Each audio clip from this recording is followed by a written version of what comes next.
Ah, yes. More Starfield hilarity. Now, the game itself looks pretty decent. And I think that as I said in my other coverage about Starfield, I would almost certainly have this game on my list. It's just, I don't know. It's a Bethesda game. I'm gonna play it. It's not. It's almost like the whole. Oh, it's a new Call of Duty game. Of course, I'm gonna play it. Or it's a new whatever game. It's a new Madden. I'm gonna play it. I think it's a little bigger deal when Bethesda releases a new game. But I'm certainly not gonna play it at full price because I've got a full backlog of movies that I already played. A full backlog of movies are video games that I've already paid full price for and I haven't played.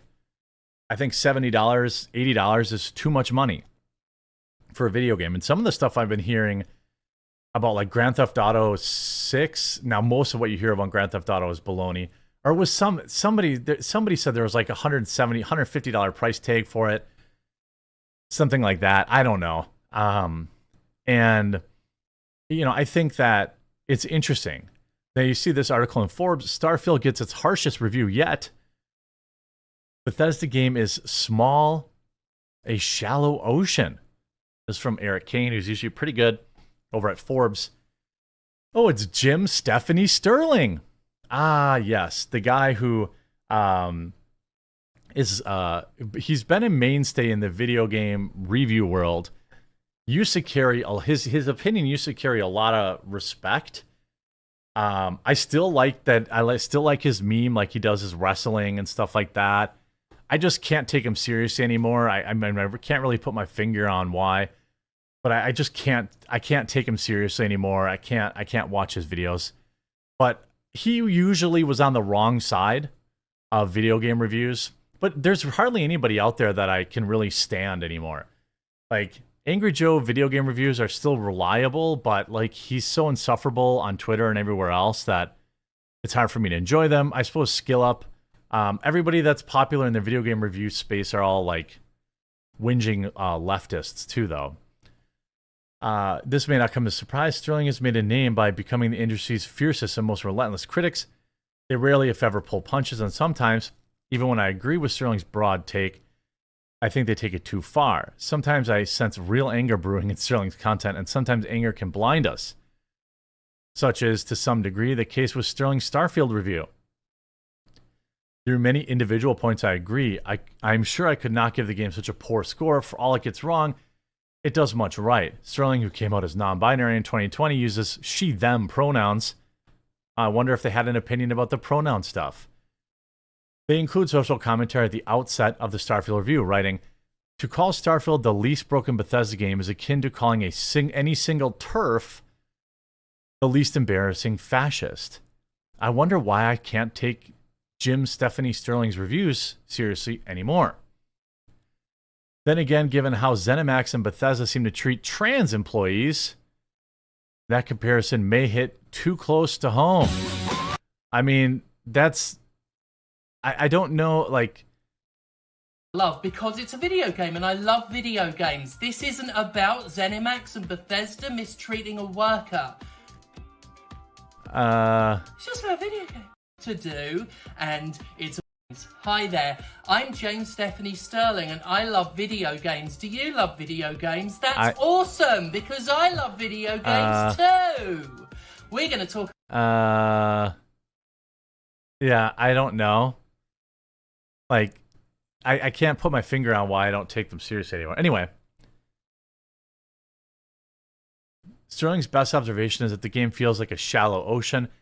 Starfield is a geographical sense big, but in many worlds are desolate, populated by the same terrain features, copied and pasted to such an extreme degree that each new planet feels the same as the last, and raw size means less than nothing. That is a take that I would say probably agree on, based on, people that, Asmongold said the same thing. I think that they could have done more with fewer planets and more to do on each planet, but maybe they intend to through DLC down the road. I don't know. Repetitious NPCs bumble around with little more than a handful of catchphrases to offer. Missions devolve into tiresome fetch quests. Space travel requires menus to get around because the planets Seen from your ship's window might be JPEGs, and every cave is the same. The final score, 4 out of 10, 1 point lower than a rather less in-depth review from Paste, and 2 points lower than the Metacritic review score. Now, the Metacritic review scores aren't that great. A 6.4.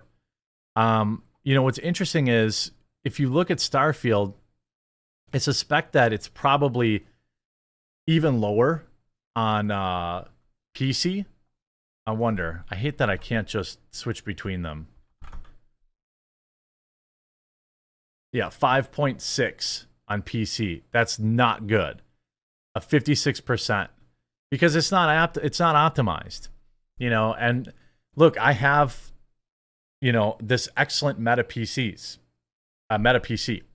By the way, it's right here. I'll show you. I'm going to leave a link in the description. Use promo code The Quartering. I'm sponsored by Meta PCs.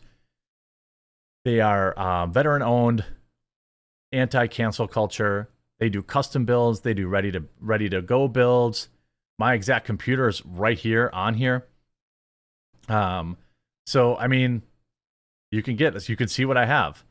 I have an RTX 4080, a Ryzen 7950, 32 gigs of RAM, M2 SSD. So I could play this game. But I'm not a big, load screen simulator guy. I'm not a big, I don't care for that immersion breaking loading screen stuff. I can't do it. But a 5.6 PC score is pretty terrible. And, I suspect, that's on 4,600 ratings. See, this game's a joke. When you play Fallout or Skyrim, don't bother to even touch this boring piece of loading sim. Dialogue has no impact. Now, if you look at, to be fair, if you look at the Steam reviews, which are people that actually play the game, it's much better. It's sitting at a 7 out of 10. Mostly positive. So, I mean, this type of thing with 40,000 reviews, you can also look, I mean, there's 45,000 positive reviews, 16,000 negative reviews. That's not nothing. That's not nothing at all. And you have people, this guy do not recommend, with 95 hours on record. That's the thing. Sometimes you buy these games, it's like you set aside that, you budget that money, so you're going to play it whether you like it or not. And you're stuck with it. This game's hit or miss. I'm not sure what to think of it. Part of the time I enjoy it. In other parts I find myself bored and uninterested. The graphics are okay, but the gameplay feels old, and I find myself skipping through conversations. The exploration portion of the game is lacking. It's a space game where I don't seem to even travel in space. I use the map menu to jump light years away in a single load screen.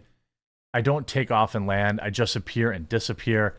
Yeah, I mean, I guess you have someone here with 122 hours saying they recommend it. I did all the major quests. Most of the side quests in the major cities I played through twice. And all in all, it's good. They could have done with one planet what they've done with 1,000, though. Well, that's kind of the issue, right? I mean, then you have... normally you have situations where you can mod a lot of the stuff you don't like out about the games. Well, you see here, Veridark confirmed Nexus Mods, which is where you mod this game, is banning mods that remove pronouns from Starfield Character Creator, but it's also straight up banning users who for even uploading the mod in the first place. Now, mods are where Bethesda games go to get great. And you see this thing, what about this mod? No pronouns. A mod that removes pronouns from Character Creator. Okay, banned. It's interesting. It's you see it's in this vibe bounding into comics. In an escalation of ongoing controversy surrounding Bethesda's latest release, Nexus Mods founder Robin Dark One Scott has confirmed that the popular PC game mod hosting site will delist any uploads that seek to remove the option for players to choose their pronouns for their own personal copies of Starfield. Now, what I think is funny, these are the same people, by the way, who have been screaming for weeks about how pronouns are no big deal. Well, if they're no big deal, then why can't I remove them? It's because they know it's propaganda. They know that it's important to pushing their ideology.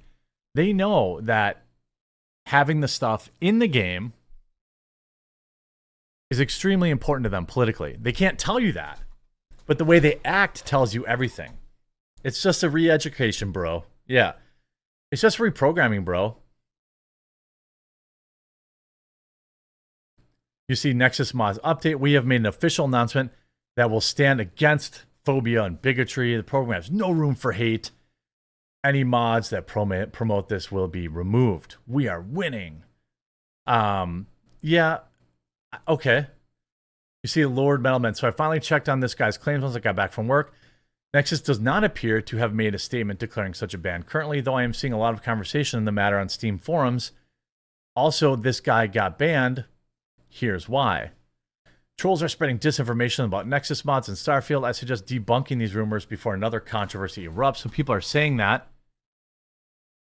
And then you see, following a brief discussion among some of the forum's patrons, the thread was joined by Scott, who pointed to the site's official post regarding previous Marvel Spider-Man's Pride Flag controversy, and then declared our policy on this sort of content is laid out in this post. Whether you continue to use our site based on this policy, it's up to you. Well, people were modding out the LGBTQ pride stuff in the Spider-Man game, and they didn't like that. They blocked people from being able to do that.